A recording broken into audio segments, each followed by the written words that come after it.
আমার মনে হয় কি জানো, যে মাঝে মধ্যে একজনের লাইফটাকে একটু টাইম সংসারের কাজ কাম তো সবসময় থাকবে, যেহেতু এখন সংসার হয়ে গিয়েছে, সংসারের কাম কাজ তো যেহেতু ঘোরাঘুরি অনেকটাই কম। আচ্ছা চলো, আমরা কেন সাজাগুজু করছি, বাবাকে অফিসে দাও আংটিটা পরিয়ে নিলাম।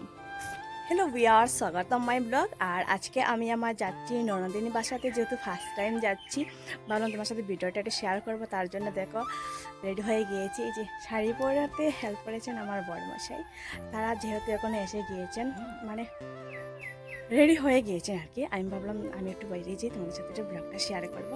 যেহেতু আমি ফার্স্ট টাইম যাচ্ছি, দেখি গিয়ে কীরকম কী না, কারণ আমি ফার্স্ট টাইম যাচ্ছি, এত শাড়িটা পরে আমি জানি না কীরকম কন্ট্রোল করবো নিজেকে।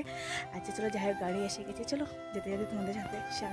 আর এই জিগে দেখো, মানে আমি যখন থেকে স্টার্ট হয়েছি সাজাগোজার মধ্যে, আমার বাবাটা শুধু জাস্ট আমার খানারের মধ্যে দিয়ে দেখো আমার সবাই রেডি হয়ে গেলাম আর এখন বেরিয়ে পড়লাম। এখন যেহেতু বাজে বেলা 10টা, আমার অনেক লেট করেই, যেহেতু এই ফোনটা আমার নতুন, ভাবলাম একটু তোমাদের সাথে একটু সুন্দর করে শেয়ার করে। সত্যি ফোনটা আমার অনেক ভীষণ ভালো লাগে। আমি যেহেতু আগে এসে গিয়েছিলাম, আশা ছিল আমার বাবাকে নিয়ে আসতে পারছিলাম না, তার জন্য বড় মাসে গিয়েছিলাম একটু ওনাকে, মানে ননদিন বাসা অনেক ভীষণ দূরে। জায়গাটার নাম কি ছিল, হে ভৈরবনগর, হাইলাকান্দি যে ভৈরবনগর পড়ে সেটাই, অনেক ভীষণ দূরে। ননার্সে বাসায় দুবার গিয়েছিলাম, একবার নায়ন নিয়েছিলেন আর একবার বড়মাসাই নিয়েছিলেন। ননদিনী বাসায় ফার্স্ট টাইমে যাচ্ছি। তাই দেখো আমরা সবাই কি খুশি, আনন্দের মুহূর্তটা সুন্দর। আমি জানি না কেন আমার জার্নি করতে অনেক ভীষণ ভয় লাগে, সেই মতটুকু ভালো পরিমাণে যে গরম লাগে যে কি যে বলবো। আমার জ্বর প্রায় নামলেন মানে শেষ হয়ে গেছে তার জন্য, যেহেতু অনেকটাই গরম লাগেছিল, কি যে বলবো। তার জন্য বরকে বলেছেন যে একটু কোল্ড ড্রিঙ্ক আনার জন্য, কারণ এত গরমে আর এর মধ্যে আমি শাড়ি পরছি, কিন্তু জানো তো শাড়ি পরে এতটা যে প্রবলেম হয়। এখন যেহেতু আছি জানি না কোন জায়গায়, সরি আমি কারণ সব জায়গার নামই জানি না। আচ্ছা যাই হোক, এদিকে বর এসে গিয়েছিলেন সব কিছু নিয়ে, আর দেখো কোল্ড ড্রিঙ্কের মধ্যে এই সব এনেছিলেন। আর এটা আমার কাছে বেশ ভালো লাগে। আমার নতুন ফোনের ক্যামেরাটা দেখো কতটা যে সুন্দর, কি যে বলবো। মানে আমি সত্যি আমি বুঝতে পারছিলাম না যে বরমাসে আমাকে এত বড় সারপ্রাইজটা দেবেন, কারণ আমাদের ছিল অ্যানিভার্সারির মধ্যে এই গিফটটা আমাকে দিয়েছে। আমার জব যেহেতু নেই, তার জন্য দেখো ওনাকে আমি কিছু দিতে পারছিলাম না। গতবার যেহেতু জব ছিল হাতের মধ্যে, তাই ওনাকে দিয়েছিলাম একটি মালা, আর এবার কিছু দিতে পেরেছিলাম না, তার জন্য সরি। যেতে যে কতটা সময় লাগবে ঠিক বুঝতে পারবো না, কারণ অতটা যে রাস্তার মধ্যে আমি এখন টায়ার্ড হয়ে গেছি। সত্যি আমার জার্নি করতে যাই না, একদম টোটালি ভালো লাগে না, যেহেতু আমার বমি টোটালি হয় না, তারপরেও যাই না কেন আমার জার্নি করতে টোটালি। এইদিকে বয়সটা দিদিতে হঠাৎ করে মনে হয়েছিল যে গাড়ির মধ্যে যে কী যে হয়েছিল, এত ফুর্তি করে আমরা গিয়েছিলাম যে কি যে বলবো।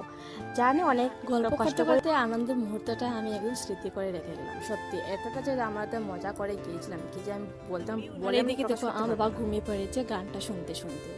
পুরো রাস্তাটা বাবা কিন্তু ওর বাবার কোলেই ছিল, আমার কোলে একটু সময় এসেছিল। এই যে ফাটিসের রাস্তার মধ্যে ফাইনালি আমরা এসে গিয়েছি নন্দিনীর বাসাতে। যেহেতু এত বেশি গরম লাগেছিল কি যে বলবো, যেহেতু ওনার বাসাটা একটু ভিতরেই ছিল, একটু হাঁটতে যেতে হবে। যাই না কতটুকু হাঁটতে লাগবে, বাট বলেছেন যে বেশি সময় না, ধরো 5-10 মিনিটের মধ্যে আমরা চলে যাবো, এরকম বলেছেন।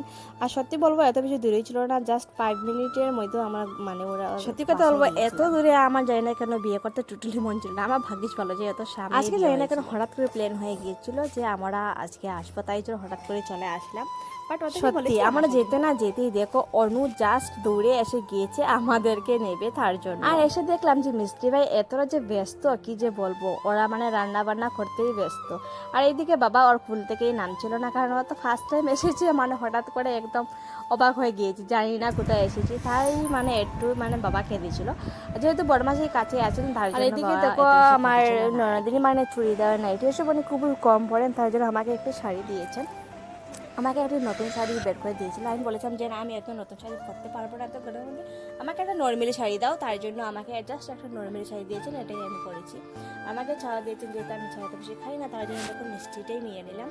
আর দেখো ওরা আমাদের জন্য পিঠে পুলিও বানিয়ে, আমরা আস্তে আস্তে অনু বলেছিল যে ওর জন্য মানে পুতুল আনার কথা ছিল, সেটা একদম ভুলে গিয়েছিলাম।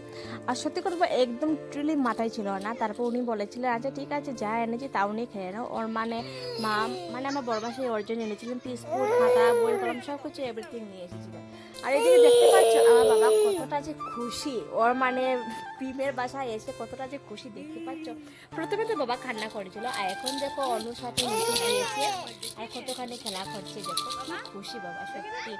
দেখো ঘুমিয়েছিল আর ঘুম থেকে উঠে গিয়েছে, আর ঘুম থেকে উঠে দেখো অনুকে পেয়েছিল না, তাই দেখো কতটা খুশি। এই যে আর এইদিকে দেখো শাশুড়ি মাও একটু ফ্রেশ হয়ে গিয়েছিলেন, আমি ফ্রেশ হয়ে গিয়েছি, ফ্রেশ হয়ে একটু ফেলে নিচে বসে তারপর এসে মানে আমি চাটা খেয়েছিলাম। বাচ্চা যেহেতু খাই না, একটু আমাকে মিষ্টি বলেছিলেন যে দেখো বৌদি কী কী রান্না হয়েছে, সব মানে সুন্দর হয়েছে।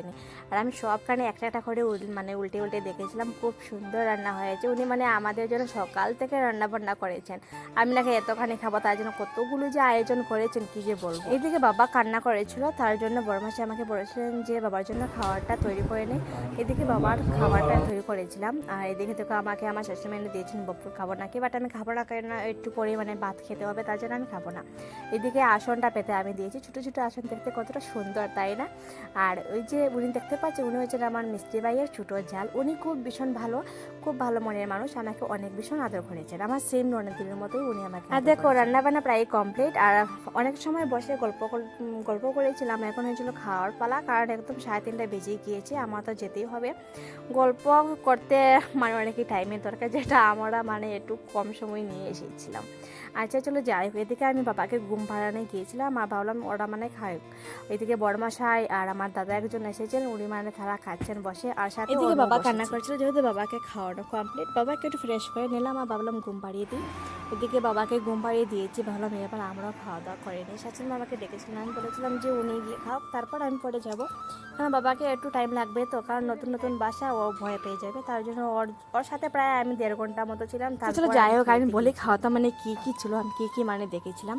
দেখো ডাল, আর তারপর ছিল মাছের ঝুড়ি, মাছের মাথা দিয়ে, মিষ্টি কুমড়ো দিয়ে, আর মাছ দিয়ে আর কি, চাল কুমড়ো দিয়ে, যেটা আমি খাইনি আর কি।